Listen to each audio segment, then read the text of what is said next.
Hello, my name is Brian Salk. I appreciate you starting this video. In this video, we're going to talk about the Project Management Institute, PMI's, PMP exam, the Project Management Professional Exam. The exam has been around for many years, but it's going to undergo some very significant changes starting January 2021. So that is what we're going to talk about. In particular, we'll talk about some statistics related to PMI and the PMP, just to give you sort of a grounding in, is this interesting or relevant to you? We will talk about the versions of the exam, the current version that's going to be around till January 1st of 2021, and then the January 2nd and beyond version. Very, very serious, significant changes to the exam. We'll talk about your options to get certified. You can go through an authorized PMP class, or you can take gray market training. That just means through organizations that aren't affiliated or registered with PMI, and how that applies to you. And then at the very, very end, we'll talk about applying for the exam. That's been covered by a lot of other videos, so I didn't want to spend more than a minute on that. And all that information is available at pmi.org. At the very end, I'll show you how to submit questions if you have questions on this video, who you can contact, and that way to get an answer for you. All right, very briefly, my name again is Brian Salk. I've been in the business for quite some time, but 20 years of that experience is helping people get PMP certified. So been doing it for a very long time. And I also do training on the subjects of leadership, management, business skills, and a variety of other subjects. I also have a consulting and contracting organization. And so that's briefly my background. I was also on the staff of 3 different versions of the PMBOK guide as either an author or a reviewer or both. So I'm very familiar with PMI, the PMBOK guide, the exam, and other subjects. So that's my background. Let's talk about PMI. They've been around for over 50 years, so founded in 1969. There are over 1 million certified PMPs, and so it's very, very popular.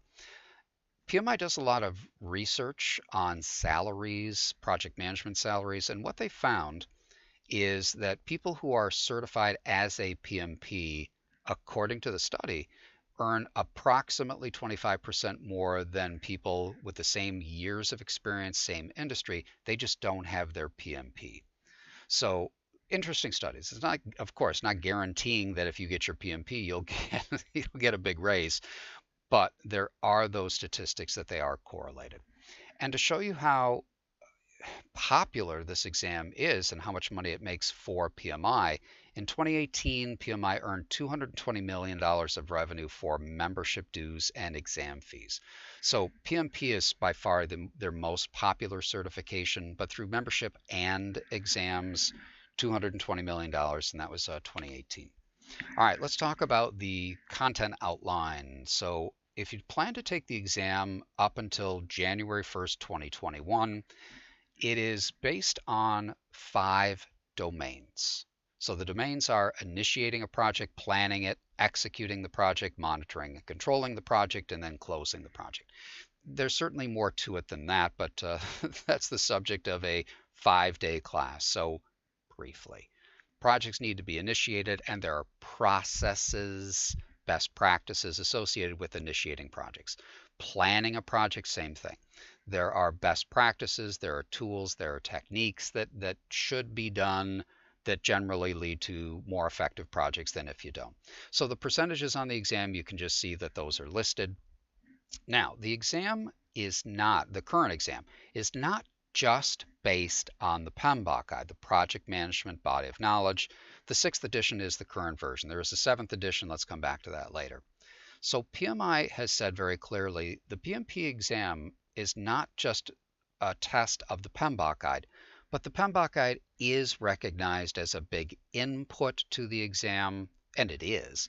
And so many, not all, of the questions on the PMP exam can be found in the materials in the PMBOK guide. So most exam prep companies, training companies, will provide participants with a copy of the PMBOK guide.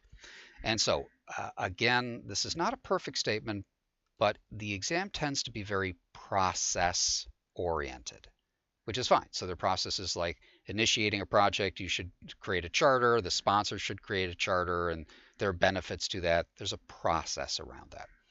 Now, going forward, the new version of the exam starting January 2nd, 2021, is still going to have process questions, and it's half of the exam.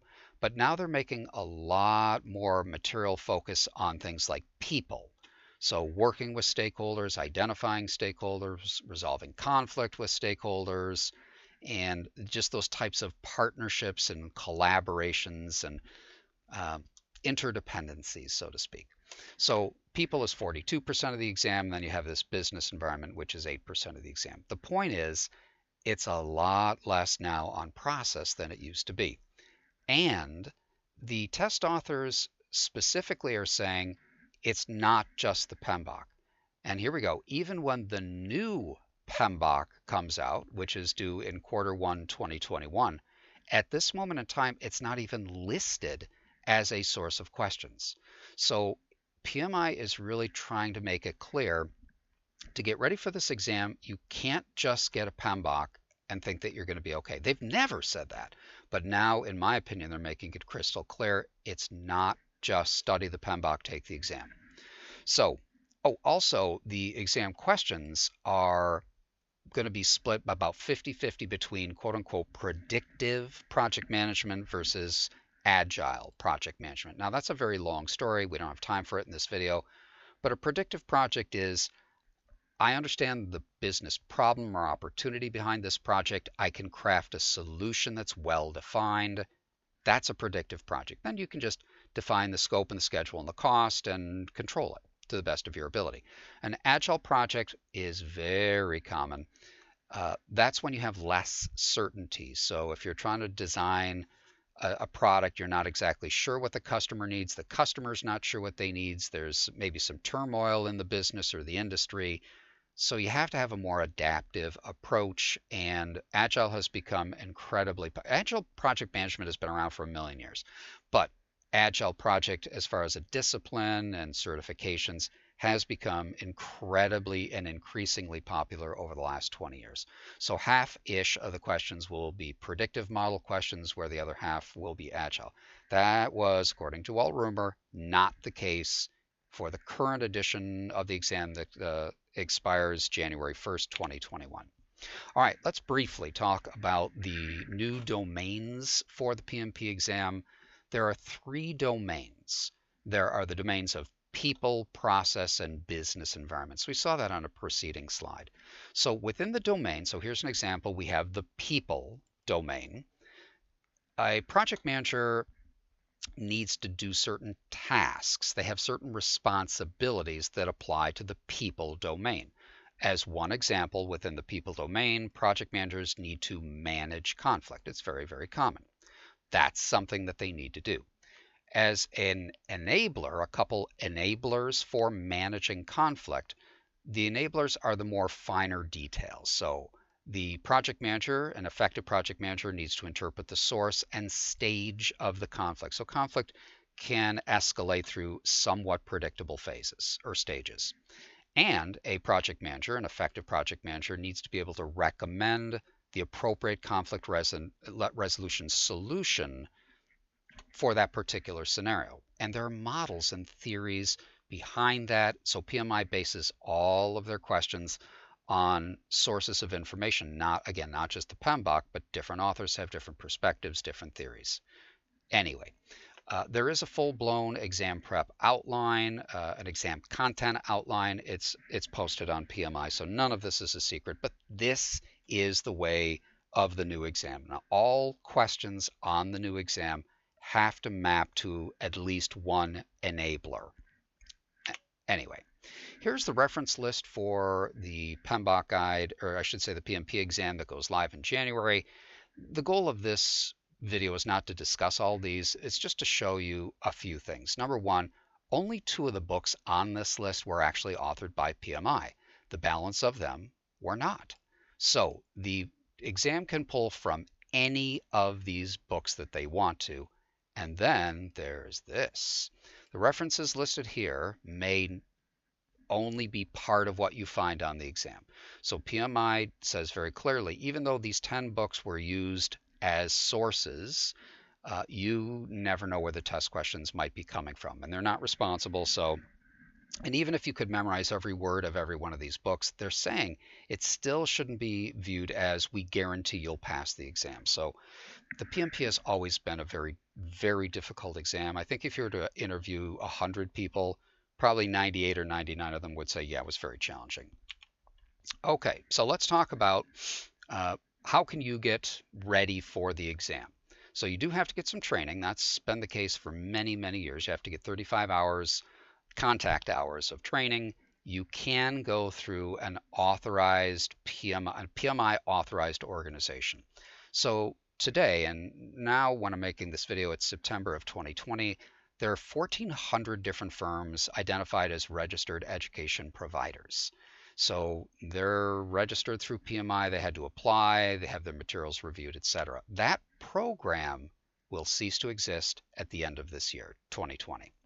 So any organization that wants to be authorized through PMI has to apply to the new program called the ATP program, Authorized Training Partner Program. The benefits to the firms as well as their students for the ATP program is they receive exclusive access to PMI authored PMP exam prep materials. That may not be obvious what that really means, but today the exam prep books that are on the market are all written by independents. I'm one of them. I've written PMP exam prep books now for getting close to 10 years.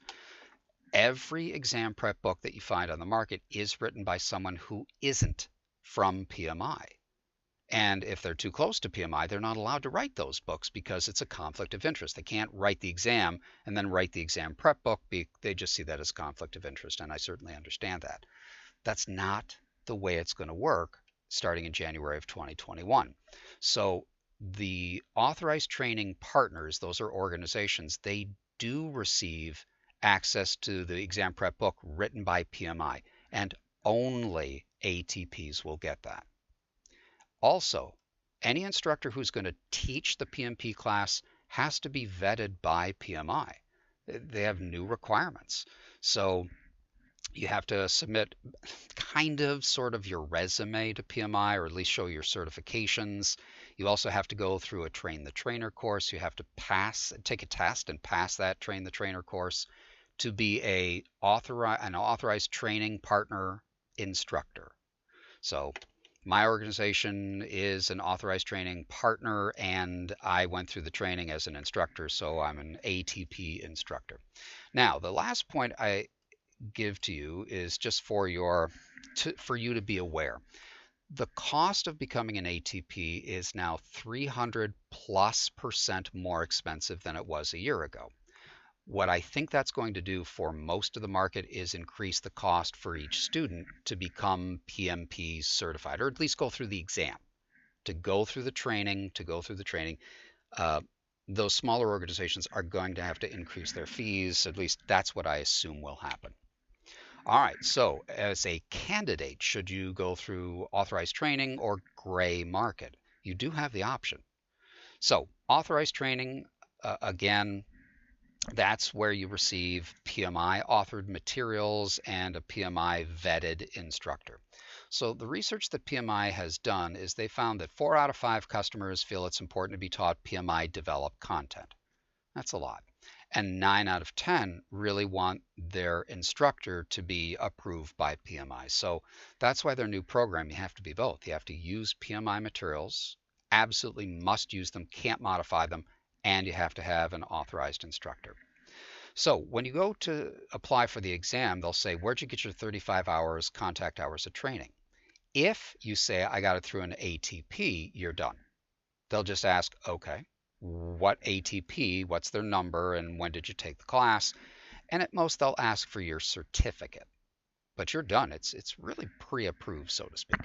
If you decide to go the gray market approach, that means organizations who are not affiliated, aligned with PMI, they're doing the best they can. Now, that's going to be probably a heck of a lot less expensive.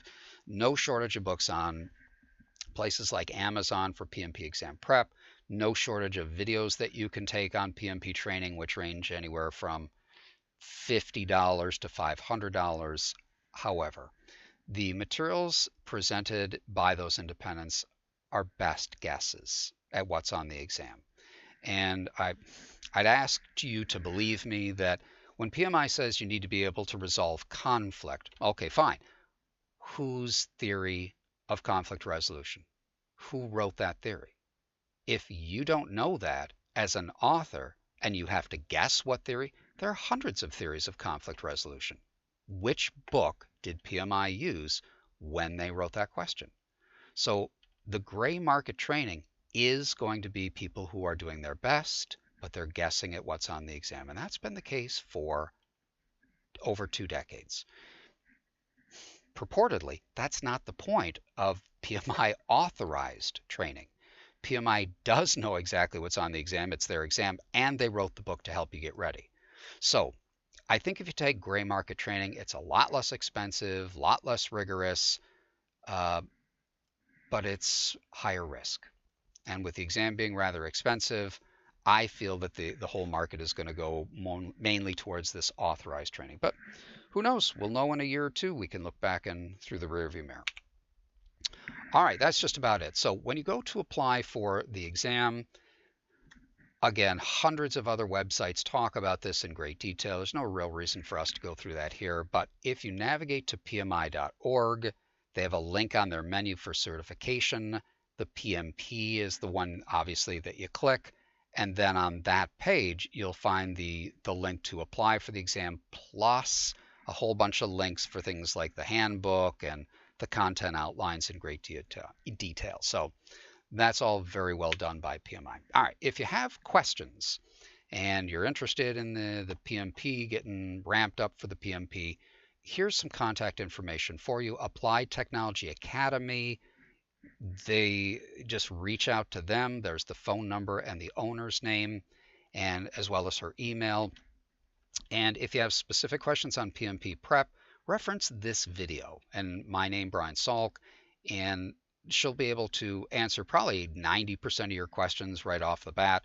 And for the balance, she'll probably just bounce them to me. So that is about it. Thank you very much for watching this video for almost 18 minutes. I wish you great success in your PMP exam pursuit. Bye for now.